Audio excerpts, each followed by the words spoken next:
মৰিগাঁও পৌৰসভাৰ উদ্যোগত সদৰ বিহুতলীত অনুষ্ঠিত হয় বিকশিত ভাৰত সংকল্প যাত্ৰা কাৰ্যসূচী।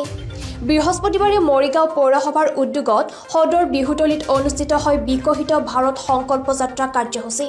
উক্ত কাৰ্যসূচীত মৰিগাঁও জিলাৰ অভিভাৱক মন্ত্ৰী তথা স্বাস্থ্য আৰু পৰিয়াল কল্যাণ লগতে তথ্য আৰু প্ৰযুক্তিবিদ্যা বিভাগৰ মন্ত্ৰী কেশৱ মহন্তই মুখ্য অতিথি হিচাপে উপস্থিত থাকি কেন্দ্ৰ আৰু ৰাজ্য চৰকাৰৰ দ্বাৰা ৰূপায়িত হৈ থকা বিভিন্ন আঁচনি সম্পৰ্কে বক্তব্য আগবঢ়ায়।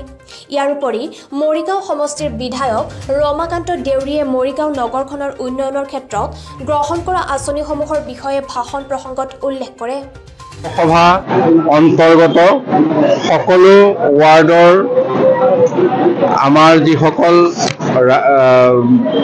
আই মাতৃকে ধৰি ৰাইজ তেখেতসকল একত্ৰিত হৈ মৰিগাঁৱত আমি আটাইকেইটা চৰকাৰী বিভাগৰ বিভিন্ন ৰূপায়ণ কৰি থকা কাৰ্যসূচীসমূহৰ ক্ষেত্ৰত আৰু ৰাইজে পাব লগা যিসমূহ চৰকাৰী আঁচনি সেইসমূহৰ ক্ষেত্ৰত আমি এক বিশেষভাৱে পৰ্যালোচনা কৰিলোঁ আৰু ইয়াৰ অন্তত আমি এতিয়ালৈকে যিসকলে কোনোবা কথাত ৰৈ গৈছে তেখেতসকলকো সকলোখিনি আঁচনিৰ অন্তৰ্ভুক্ত কৰিব পৰাকৈ আমি কিছু ব্যৱস্থা লৈছোঁ। এইটো প্ৰধানমন্ত্ৰী নৰেন্দ্ৰ মোদী ডাঙৰীয়াৰ এই বিকশিত ভাৰত সংকল্প যাত্ৰাৰ এক আজি অংশ হিচাপে কাৰ্যসূচী আমাৰ মুখ্যমন্ত্ৰী ডক্টৰ হিমন্ত বিশ্ব শৰ্মা ডাঙৰীয়াৰ নেতৃত্বত গোটেই অসমত প্ৰতিখন পঞ্চায়ত প্ৰতিখন পৌৰসভা এলেকাত আমি এই বিকশিত যাত্ৰাৰ এই কাৰ্যসূচী পালন কৰি আছোঁ, যাতে চৰকাৰী সকলো আঁচনিৰে আমাৰ সমূহ লোকেই উপকৃত।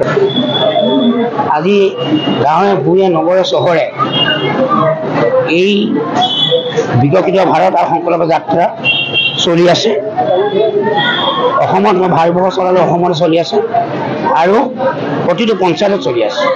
মোৰ সমষ্টিত 25টা গাঁও সভাত ইতিমধ্যে চলি আছে আৰু আজি হৈছে মৰিগাঁও নগৰ পৌৰসভা উদ্যোগত আজি এই ভাৰত বিকশিত সংকল্প যাত্ৰা, এই যাত্ৰাত আমি ৰাইজক প্ৰচাৰ চলাইছোঁ যে ভাৰতবৰ্ষ স্বাধীনতা 75 বছৰ অতিক্ৰম হ'ল, বিভিন্ন চৰকাৰ আহিলা গ'ল, গতিকে কি বিকশিত হ'ল আৰু আহি থকা দিনত আমি 2047 চনৰ ভিতৰত আমি কেনেকৈ সংকল্পবদ্ধ হৈ দেশখনক উন্নতি জখল আগবঢ়াই নিম তাৰ কাৰণে সংকল্প ৰাইজৰ সকলোৱে সংকল্প হৈছে। গতিকে ভাৰতবৰ্ষত বিভিন্ন প্ৰধানমন্ত্ৰী আহিলা গ'ল, কিন্তু আমাৰ ভাৰতীয় জনতা পাৰ্টি NDA চৰকাৰ মাত্ৰ PM প্ৰধানমন্ত্ৰী অটল বিহাৰী বাজপেয়ীৰ সৈতে 14.5 বছৰ ভাৰতবৰ্ষত শাসন কৰিছিল।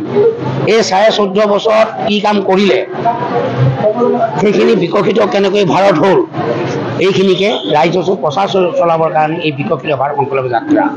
আৰু বৰ্তমানৰ প্ৰধানমন্ত্ৰী নৰেন্দ্ৰ মোদী ডাঙৰীয়াই যিমান দুখীয়া জনসাধাৰণৰ কাৰণে কি আঁচনি দিলে, কি আঁচনি পালে আৰু কি আঁচনি পোৱা নাই, ৰাইজে নোপোৱাখিনি প্ৰচাৰ কৰিব দিছে, পোৱাবিলাকক প্ৰচাৰ কৰিব দিছে।